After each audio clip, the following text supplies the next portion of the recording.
ఢాకాలో ఉమ్మా పేరు మీద భారతదేశాన్ని ముక్కలు చేయాలి అని చూస్తే దిమ్మ తిరిగేలా సమాధానం ఇస్తాము అని గన్నోన్ మెన్ ఇంకొకసారి రుజువు చేశారు. ఢాకాలో ఉన్న దురంధరులు ఆన్ డ్యూటీలో ఉన్నారు. అసలేం జరిగింది అంటే నిన్న డిసెంబర్ 12 శుక్రవారం షరీఫ్ ఉస్మాన్ హాదీ అనబడే బంగ్లాదేశీ యాక్టివిస్ట్, కట్టర్ ఇస్లామిస్ట్ ఐడియాలజీ ఉన్న fringe activist. He is not a nationalist. ఇతని లాయల్టీ టువర్డ్స్ రిలీజనే ఉంటుంది, అంటే ఉమ్మా వైపే ఉంటుంది. జాగ్రత్తగా గేమ్ అర్థం చేసుకోండి. ఇతను తన ఫేస్బుక్లో గ్రేటర్ బంగ్లాదేశ్ మ్యాప్ను నిన్ననే రిలీజ్ చేశాడు. ఈ మ్యాప్ రిలీజ్ అయిన కొద్ది గంటల్లో ఢాకాలోని పఠాన్ ఏరియాలో బిజాయ్ నగర్ దగ్గరున్న కల్వర్ట్ రోడ్ దగ్గర ఎవరో గుర్తు తెలియని గన్నోన్ మెన్ బైక్లో హెల్మెట్స్ వేసుకొని వచ్చి ఉస్మాన్ హాదీ తలపై ఫైర్ చేసి వెళ్ళిపోయారు. మ్యాప్ రిలీజ్ అయిన కొద్దే గంటల్లో ఈ దాడి జరిగింది. గ్రేటర్ బంగ్లాదేశ్ మ్యాప్ అంటే ఏంటి అంటే, ఈ మధ్య బంగ్లాదేశ్లో చాలామంది పాకిస్తానీ సింపథైజర్స్ తయారయ్యారు. భారత్ యొక్క నార్త్ ఈస్ట్ రాష్ట్రాలను తమలో కలుపుకోవాలి అని చెప్పి రిలీజియస్ ఐడియాలజీను, నేరేటివ్స్ను స్ప్రెడ్ చేస్తున్నారు. సింపుల్గా చెప్పాలి అంటే ఉస్మాన్ హాదీ ఇంకలాబ్ మోర్చా అనే ఒక పొలిటికల్ పార్టీకి చెందినవాడు. ఇతని విజన్ అఖండ బంగ్లాదేశ్ అనమాట, అంటే బంగ్లాదేశే సుల్తానేట్. ఇతను గ్రేటర్ బంగ్లాదేశ్ అనబడే ఫిక్షనల్ మ్యాప్లో నార్త్ ఈస్ట్ రాష్ట్రాలైన అరుణాచల్ ప్రదేశ్, అస్సాం, మణిపూర్, మేఘాలయ, మిజోరం, నాగాలాండ్, సిక్కిం అండ్ త్రిపుర, దీంతోపాటు ఒడిషా, వెస్ట్ బెంగాల్, బీహార్, సిలిగురి కారిడార్ను కలుపుకొని మియాన్మార్లో ఉన్న రఖైన్ స్టేట్, ఈ భాగాలన్నింటినీ కలుపుకొని ఒక మ్యాప్ను తయారు చేసుకున్నాడు. దీన్ని ఫేస్బుక్లో రిలీజ్ చేశాడు. ఇతను బంగ్లాదేశీ ప్రజలను రెచ్చగొడుతున్నాడు. Usman Hadi point of view చాలా డీప్ అండ్ డేంజరస్. ఇతను బంగ్లాదేశీ ప్రజల్లో ఎక్కిస్తున్న విషయం ఏంటి అంటే, ఒకప్పుడు బెంగాల్ బ్రిటిష్ రూల్లో ఉండేది. ఇండియా మొత్తం అంట ఇస్లామిక్ రాజుల భూమంట. బ్రిటిషర్లు దీన్ని ఆక్రమించారంట. పార్టీషన్ తర్వాత బెంగాల్ అనేది ఈస్ట్ అండ్ వెస్ట్ బెంగాల్ గా సపరేట్ అయింది. యాక్చువల్లీ బెంగాల్ మొత్తం, ఇండియన్ సైడ్లో ఉన్న బెంగాల్ మొత్తం బంగ్లాదేశీలదే అంట. ఉస్మాన్ హాదీ ఇంకా ఏమంటాడు అంటే, అస్సాం, త్రిపుర, వెస్ట్ బెంగాల్లో కొన్ని పార్ట్స్లో ఎక్కడైతే ముస్లిం మెజారిటీ ఉంటుందో బై డిఫాల్ట్ ఆ ఏరియాస్ను బంగ్లాదేశ్లో కలుపుకోవాలంట.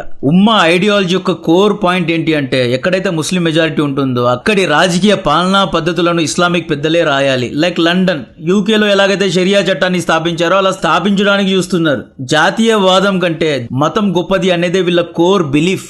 Identity is more important then citizenship అనమాట. బార్డర్ అనేది టెంపరీ అంటారు. They don't believe in borders అనేవి ఆర్టిఫిషియల్గా గీసిన లైన్స్ అని వీళ్ళు భావిస్తారు. Usman Hadi actual plan north east రాష్ట్రాల్లో కల్చరల్ యుద్ధాన్ని తీసుకురావాలి అని. నార్త్ ఈస్ట్లో ఉన్న ఇండియన్ ముస్లిమ్స్ను రెచ్చగొట్టి ఇండియన్ ఆర్మీకి వ్యతిరేకంగా తిరగబడేలా చేయించడానికి ప్లానింగ్ జరుగుతోంది. వెస్ట్ బెంగాల్లో ఉన్న ప్రజల్లో తిరుగుబాటు భావాలను పెంచుతున్నారు. మొన్న ముర్షిదాబాద్ డిస్టిక్లోని కొన్ని విలేజెస్లో ఉన్న హిందూ మైనారిటీస్ను, హిందూ వ్యాపారస్తులను తరిమి కొట్టారు. ఆ ఇష్యూ గుర్తుంది కదా, నేను వీడియో కూడా చేశా. దాన్ని మీరెవరూ మర్చిపోలేదు అనుకుంటున్నా. ఆ ఇష్యూలో ఈ సల్తనైట్ బంగ్లా, ఇంకలాబ్ మోర్చా గ్రూప్స్ వీడియో కాల్లో భారత్లో ఉన్న కొంతమందిని రెచ్చగొట్టి కల్చరల్ యుద్ధాన్ని రేపారు. సేమ్ కాశ్మీర్లో ఏం జరిగింది, 1990sలో ఏం జరిగింది, నార్త్ ఈస్ట్లో అదే రిపీట్ చేస్తున్నారు. ఇండియన్ ఇంటెలిజెన్స్ వీళ్ళ మూమెంట్స్ను గత కొన్ని నెలల నుండి అబ్జర్వ్ చేస్తోంది. ఎగ్జాక్ట్లీ ఎలాగైతే కాశ్మీర్లో జరిగిందో సేమ్ అదే మోడస్ ఆపరెండై బంగ్లాదేశ్లో చేయడానికి ప్లాన్ జరుగుతోంది. Make India into 1000 cuts, let them bleed, ISI playbook ఇది. ఉస్మాన్ హాదీ ఈ మ్యాప్ నిన్న రిలీజ్ చేసి ఏమంటాడు, ఈ మ్యాప్ అనేది సింబాలిక్ మాత్రమే, యుద్ధానికి పిలుపు కాదు అంటాడు. రెచ్చగొట్టే ప్రయత్నాలు చేస్తున్నాడు, బట్ యుద్ధం కాదు అంటాడు. పార్టీషన్లో మాకు అన్యాయం జరిగింది. 1947లో ముస్లిం మెజారిటీ ఏరియాస్ను ఈస్ట్ పాకిస్తాన్లో కలపలేదు, బంగ్లాదేశ్లో కలపలేదు. రిలీజియన్, కల్చర్ ప్రకారం పార్టీషన్ జరగలేదు. బంగ్లాదేశ్ యొక్క భూమి ఇండియాలోనే ఉంది. దీన్ని మేము తిరిగి కలుపుకోవాలి అని సందేశం ఇస్తున్నాడు. ఈ మ్యాప్ రిలీజ్ అయిన వెంటనే గన్నోన్ మెన్, గన్ భాష మాత్రమే వీళ్ళకు అర్థమవుతుంది అని చెప్పి గన్తోనే సమాధానం ఇచ్చారు. ఉస్మాన్ హాదీ ఢాకా 8 కాన్స్టిట్యుయెన్సీ నుండి ఎంపీ ఎన్నికల్లో కూడా పోటీ చేయనున్నాడు. ఒకవేళ ఉస్మాన్ హాదీ గెలిస్తే రేపు చాలా పెద్ద లీడర్ అయి కూర్చుంటాడు.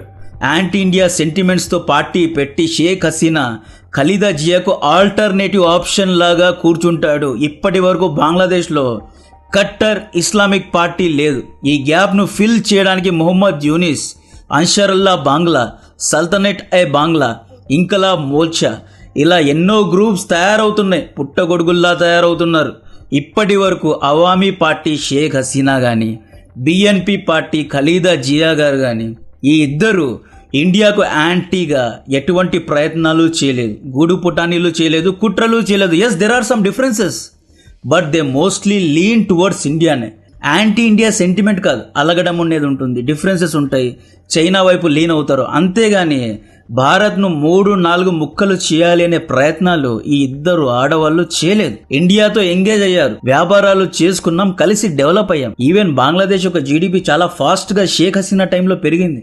ఎన్నో వెస్టర్న్ కంపెనీస్ బంగ్లాదేశ్లో ఇన్వెస్ట్ చేశాయి. అమెరికా, యూరోప్కు వెళ్లే గార్మెంట్స్ మొత్తం బంగ్లాదేశ్లోనే తయారవుతాయి. ఎప్పుడైతే మొహమ్మద్ యూనిస్ వచ్చాడో ఈ డెవలప్మెంట్స్ అన్నీ ఆగిపోయాయి. మొన్న కూడా మోడీ గారు ఖలీదా జియా యొక్క హెల్త్ బాగా లేదు అని చెప్పి ట్వీట్ పెట్టి I pray for Khaleda Zia health అని చెప్పారు. అయితే గ్రేటర్ బంగ్లాదేశ్ అనే ఐడియాలజీతో ఇండియన్ పార్ట్స్ను తమలో కలుపుకొని మతపరమైన, సాంస్కృతపరమైన చరిత్రను అడ్డు పెట్టుకొని ఇలాంటి ఒక నెరేటివ్స్తో రాజకీయం చేసేవాడు రేపటి దినాన భారత హితానికి, ఇండియన్ ఇంట్రెస్ట్కు థ్రెట్ కాబట్టే ఇలా చేసి ఉండవచ్చు. ఇప్పుడు ఉస్మాన్ హాదీ హాస్పిటల్లో చావు బ్రతుకుల్లో ఉన్నాడు. ఉస్మాన్ హాదీ వెనక పాకిస్తాన్ ఐఎస్ఐ ఉంది అనే అనుమానాలు ఉన్నాయి. This is actually an ISI playbook. ISI పంజాబ్లో కూడా ఖాళిస్తాన్ మ్యాప్ను ఫస్ట్ రిలీజ్ చేసి ఆ తర్వాతే ఖాళిస్తానీ ఉగ్రవాదాన్ని, ఖాళిస్తానీ యొక్క ప్రొటెస్ట్ను ఫ్యూల్ చేసింది.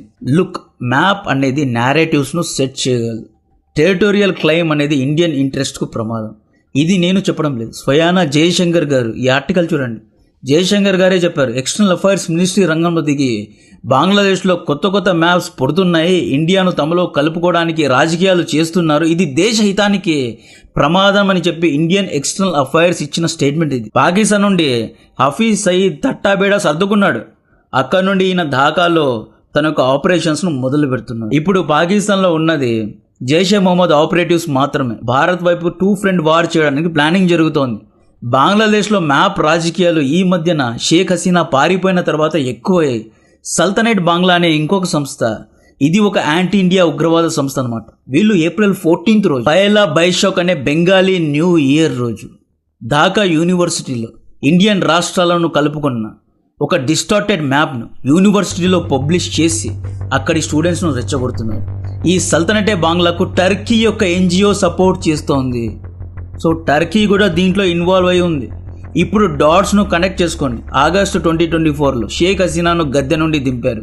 ఇండియాపై 2 ఫ్రంట్ వార్ చేయడానికి ఇస్లాం పేరు మీద, ఉమ్మా పేరు మీద పాకిస్తాన్ ఐఎస్ఐ బంగ్లాదేశ్కు దగ్గరైంది.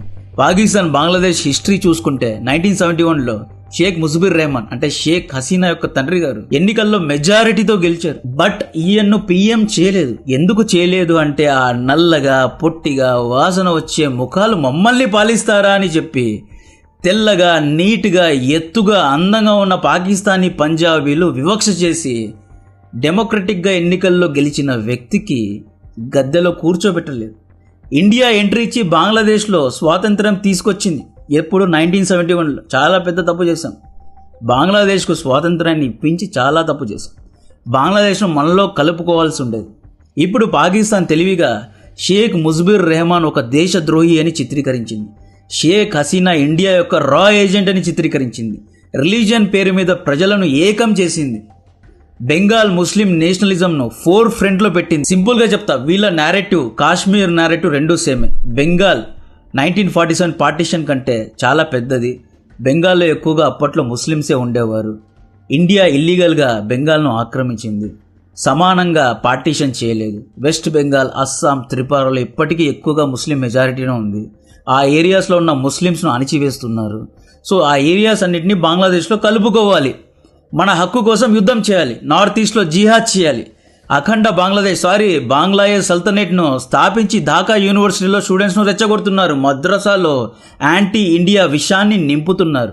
నెలకొక డిస్టార్టెడ్ మ్యాప్స్ను రిలీజ్ చేస్తున్నారు. ఈ మ్యాప్స్ను మొహమ్మద్ యూనిస్ పాక్ యొక్క మినిస్టర్స్కు, పాక్ మిలిటరీ పెద్దలకు, టర్కీ దౌత్యవేత్తలకు, మెలోనీకు, జస్టిన్ ట్రూడోకు కూడా బహుకరించారు. షేక్ హసీనా ఖలీదా జియాకు ఆల్టర్నేటివ్గా ఇస్లామిక్ కట్టర్ పార్టీ తయారవుతోంది. రేపు నార్త్ ఈస్ట్ను కాశ్మీర్లా మార్చనున్నారు. బంగ్లాదేశ్ను సెకండ్ పాకిస్తాన్లా మార్చనున్నారు. దీని వెనుక పాకిస్తాన్ ఐఎస్ఐ తెలివి, టర్కీ యొక్క డబ్బు, అమెరికా యొక్క ఆశీర్వాదం, చైనా యొక్క గుంటనక్క నీతి ఉంది. ఈ లాజిక్ ప్రకారమే వెళ్తే పాకిస్తాన్, బంగ్లాదేశ్ రెండూ మనవే. పార్టీషన్లో ఊరికైనా వీరికి ఒక దేశం ఇచ్చింది. రా ఇండియన్ ఇంటెలిజెన్సీ ఢాకాలో కన్నేశారు. ఆల్ ఐస్ ఆన్ బంగ్లాదేశ్ను. ఇప్పుడు ఢాకాలో స్పై యూనివర్స్ జరుగుతోంది. ఒక చెస్ గేమ్ నడుస్తోంది. సిఐఏ, ఐఎస్ఐ, రా, ఢాకాలో చెస్ బోర్డు ఆడుతున్నారు. సో దీని గురించిన మరిన్ని డీటెయిల్స్ ఇస్తా.